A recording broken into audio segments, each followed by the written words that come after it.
జీడిపప్పు కర్రీ వేడివేడిగా ఎలా తయారు చేసుకోవాలో ఈ వీడియోలో మనం చూసుకుందాం. ఇంకా కర్రీస్ తయారు చేయడం కూడా మీరు వీడియోలో చూస్తే ఎలాగండి, అన్నీ నేర్చుకోవాలి. మీరు కొంచెం పెనంలో సరిపడినంత నూనె వేసుకోండి. అది మీరు ఎన్ని వంటలు చేశారు, ఎన్ని నూనె వేయాలో తెలియదా?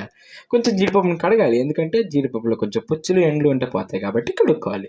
ఇప్పుడు మనం తీసుకున్న నూనెలో కొంచెం తాలింపు సామాన్లు లైక్ ఇన్ రెడ్ కలర్ మిర్చి, బిర్యానీ ఆకు, ఇంకా కొంచెం మసాలా సామాన్లు, తర్వాత మీ పోపుల డబ్బాలు ఏమున్నాయో అవన్నీ వేసుకోండి. తాలింపు వేయడం కూడా నేను చెప్పాలా చెప్పండి? వేసుకోండి. కొంచెం నూనె వేడెక్కిన తర్వాత కరివేపాకు లేకుండా తాలింపు ఎందుకంటాను చెప్పండి? మరి ఉల్లిపాయలు లేకపోతే టేస్ట్ ఎలా వస్తుంది? అందుకే ఉల్లిపాయలు వేస్తాం. వేసి కొంచెం కలుపుకోవాలి. ఇంకేటి సంగతులు ఇంట్లో బాగా జరుగుతుంది అంతానా? వంటలు ఎలాగవుతున్నాయి? కుక్కర్కి ఎన్ని విజులు వచ్చాయి చూసుకున్నారా? ఈలోపు మనం కలుపుకుందాం. ఏముంది, ఇదేం పెద్ద ప్రాసెస్ కాదు కదా. తర్వాత కొంచెం పసుపు, తగినంత ఉప్పు లేకపోతే టేస్ట్ ఎక్కడి నుంచి వస్తుందండి? తర్వాత ఈ వేసేయండి. చూస్తున్నారు కదా, ప్రతిదీ చెప్పాలి అంటే మీరేం చిన్నపిల్లలు ఏంటి? సరే, కరిగిన జీడిపప్పును మళ్ళీ వెంటనే దెబ్బ వేసేసుకుందాం. వేసుకున్న తర్వాత మళ్ళీ నార్మలే కర్రీలు అంతే. ఇంకేంటి సంగతులు? పిల్లలు ఎలాగున్నారు? స్కూల్కి వెళ్తున్నారా?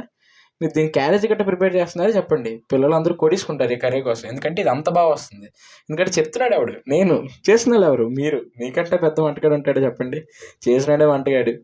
కొంచెం అయిన తర్వాత టమాటా జ్యూస్. ఇంకా టమాటా మీ దగ్గర లేదు అంటే డోంట్ ప్యానిక్ అండి. టమాటా అనేది మ్యాండేటరీ కాదు. ఏదో నాకు టమాటా ఇష్టం అని చెప్పి వేసుకున్నాను. కూరలో కొంచెం గ్రేవీ, ఆ కలర్ టెండర్ యాడ్ అవుతుందని వేసుకున్నాను. అంటే మరి హోటల్ స్టైల్లో రావాలి కదా, వాళ్ళు ఫుడ్ కలర్ అది వేస్తారు. నేను వేస్తాను, టమాటా వేస్తాను. శుభ్రంగా కలుపుకొని ఈలోపు అన్నం పొంగిపోతుందేమో ఒకసారి ఇటు అటు చూడండి.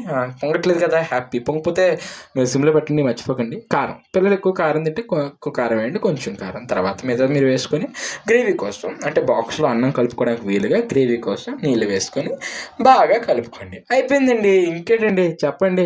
సూపర్. మీకు వచ్చిన వంటలో ఇంకో జీడిపప్పు కర్రీ కూడా యాడ్ అయిపోయింది. నీకేం వంటలు వచ్చాయంటే దరదర లిస్ట్ అవుతారు, అందులో జీడిపప్పు కర్రీ కూడా ఉంటుంది. శుభ్రంగా క్యారేజ్ పెట్టండి. పిల్లలు అంటే పిల్లలు తింటారు, మీరు కట్టుకుంటే మీరు తింటారు, అందరూ మెచ్చుకుంటారు. బాయ్.